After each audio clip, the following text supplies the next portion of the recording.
Top quality और consistent performance के लिए सिर्फ सिल्वर पंप नाम याद रखना।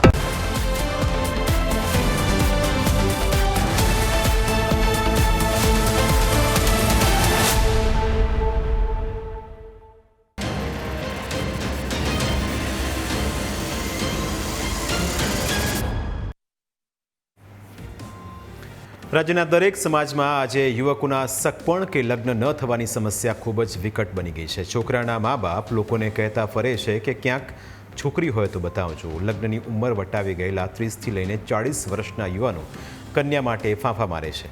આવા સમયે જો કોઈ એમ કહે કે કન્યા મળી જશે પણ લાખ રૂપિયા આપવા પડશે તો કોણ તૈયાર ન થાય? લોકો લાખના 2 લાખ આપવા તૈયાર થઈ જાય, પણ લગ્ન ન થવાની પીડામાં પીડાતા યુવાનો અને તેમના પરિવારો કેવી રીતે લૂંટેરી દુલ્હનનો શિકાર બની રહ્યા છે તેની આજે વિગતે વાત કરીએ। જીવનસાથીની શોધમાં આજે યુવાનો છેતરપિંડીનો શિકાર બની રહ્યા છે। લગ્નના બંધનમાં રૂપિયાના પડીકા છૂટે છે। યુવાનો કન્યાની શોધમાં હોય છે અને દલાલો આવા લગ્ન ઈચ્છુક યુવાનોની શોધમાં યુવાનો અને તેમના પરિવારને પોતાની જાળમાં ફસાવીને છેતરપિંડી આચરે છે। જૂનાગઢમાં આવા જ અનેક યુવાનો છેતરપિંડીનો ભોગ બની ચૂક્યા છે। જૂનાગઢ સહિત લગભગ દરેક જિલ્લામાં લેભાગુ દલાલો પોતાના કિસ્સા ભરવા લગ્ન ઈચ્છુક યુવાનોની શોધમાં રહેતા હોય છે। જો કોઈ આવો યુવાન મળી જાય તો તેને કન્યા બતાવવાની લાલચ આપે છે, પણ કન્યા બતાવવાથી લઈને લગ્ન સુધી 50,000થી 2 લાખ રૂપિયાનો ભાવ ચાલે છે। આ પેકેજમાં પહેલા યુવકને કન્યા બતાવવામાં આવે છે। જો યુવકને કન્યા પસંદ પડે તો તેની પાસેથી ટોકન પેટે રકમ લેવામાં આવે છે અને થોડાક જ દિવસોમાં બંનેના લગ્ન પણ કરી દેવાય છે। જ્યારે કન્યા બતાવવામાં આવે ત્યારે તો ફૂલ ગેરંટી લેવામાં આવે છે। કન્યા ભાગી નહીં જાય તેવા લખાણ પણ લેવામાં આવે છે। તેઓ કોઈ પણ રીતે કન્યા અને તેના પરિવારને એવો વિશ્વાસ અપાવે છે કે તેઓ પોતે ફ્રોડ કરનારા લોકો નથી, પરંતુ અસલી ખેલ લગ્ન પછી શરૂ થાય છે। કન્યા થોડા દિવસ ઘરમાં હળીમળીને રહે, તે પરિવાર સાથે દૂધમાં સાકરની જેમ ભળે। 15 દિવસમાં તો તે પરિવારનો વિશ્વાસ જીતી લે અને ત્યારબાદ પહેલેથી જ નક્કી થયેલો પ્લાન સક્રિય કરે છે। તે થોડા દિવસ પોતાના પિયરમાં જવાનું કહીને નીકળી જાય છે। જાય તો જાય, પણ સાથે પરિવારના કિંમતી દાગીના અને રોકડ રૂપિયા લઈ જતી રહે છે। લૂંટેરી દુલ્હન બધું જ લૂંટીને લઈ જાય, પછી યુવાન અને તેના પરિવારને રાતા પાણીએ રોવાનો વારો આવે છે। ઘણા લોકો કેસ કરતા નથી અને જેઓ પોલીસ કેસ કરે છે તેમાં પણ પોલીસ અધિકારી ઉપર નિર્ભર છે કે તેમાં આરોપીઓને પકડવા છે કે નહીં। ઘણા કેસમાં આરોપીઓ પકડાઈ પણ જતા હોય છે, પરંતુ થોડા દિવસોમાં તેઓ બહાર પણ આવી જતા હોય છે। ઘણા કેસમાં તો લૂંટેરી દુલ્હન પિયરનું બહાનું કાઢીને ઘરમાંથી બહાર નીકળવામાં સફળ ન રહે તો તે પરિવાર ઉપર ખોટા આક્ષેપ કરવા લાગે છે। ઘરમાં ઝઘડા કરે, તે એટલી હદ સુધી પરિવારને પરેશાન કરે છે કે પરિવાર સામેની તેને તેના ઘરે મૂકી આવવા મજબૂર થઈ જાય છે। પછી તે કન્યા ક્યારે પાછી ફરતી નથી। અંતે કંટાળેલા યુવાનોને પોતાની સાથે છેતરપિંડી થયાનો અહેસાસ થાય છે। જૂનાગઢના યુવાનોને લૂંટેરી દુલ્હનના કેવા અનુભવો થયા તે પણ સાંભળો।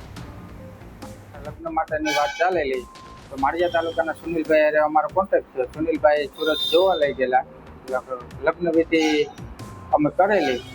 જાગૃતિબેન મિસ્ત્રી દિવ્યાંગ નામની છોકરી હારે અમારા લગ્ન વિધિ કરેલી, કરાર કરેલો। તો ત્યાંથી અમે આવેલા છોકરી જોઈ તો સુનિલભાઈને પૈસા આપેલા છે, 30,000 ઓનલાઈન આપેલા છે અને પાછા અમે ગયા છોકરી લેવા માટે। તો ત્યાં અમે 1.5 લાખ રૂપિયા સુનિલભાઈના હાથમાં આપેલો છે। જાગૃતિબેન દિવ્યાંગી હતા, એના મમ્મીને હાથમાં આપેલો છે અને ત્યાંથી છોકરી લઈને પાછા અમે પડ્યા ઘેરે। તો છોકરી 3-4 દિવસ રોકાણી અને મારા મમ્મીને મજા નથી, ફ્રેક્ચર થયું, આવી રીતે બાના કાઢી અને સુરત વહી ગયેલી અને સુરતથી પાછી છોકરી આવેલી 20 દિવસ પછી। અમે ફોન કર્યા પણ જવાબ દેતા નથી। 20 દિવસ પછી આવેલી છોકરી, 20 દિવસ આવી પછી અમારા ઘર આજે ગેરવર્તન કરેલી તો છોકરીને પાછી અમે મૂકવા ગયા તો ત્યાં અમે પૈસાની વાત કરી તો પૈસાની અમને ના પાડે છે અને છૂટા કરવાની વાત ના પાડે છે। યુવાનો પોલીસમાં અરજી કરે છે, પરંતુ મોટાભાગના કિસ્સામાં પોલીસ કાર્યવાહી થતી જ ન હોવાનો આક્ષેપ છે। યુવાનોનું કહેવું છે કે પોલીસ તેમને સરખા જવાબ આપતી નથી, તેના કારણે તેમના રૂપિયા અટવાઈ ગયા છે। યુવાનોનું કહેવું છે કે હિન્દુ યુવકનો લગ્ન કરાવનાર દલાલો મુસ્લિમ છે।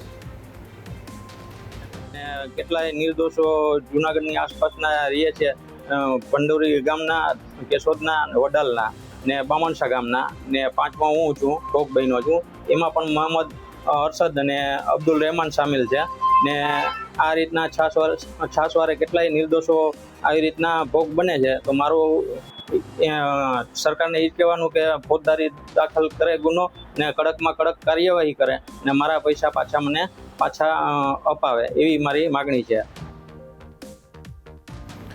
યુવાનોની આ વ્યવસ્થાને લઈને અને વ્યથાને લઈને કોંગ્રેસ પણ મેદાને પડી છે. જૂનાગઢ જિલ્લા કોંગ્રેસના મહામંત્રી વીટી સિડાએ રાજ્યના ડીજીપીને પત્ર લખીને યોગ્ય કાર્યવાહી કરવા માટે રજૂઆત કરી છે.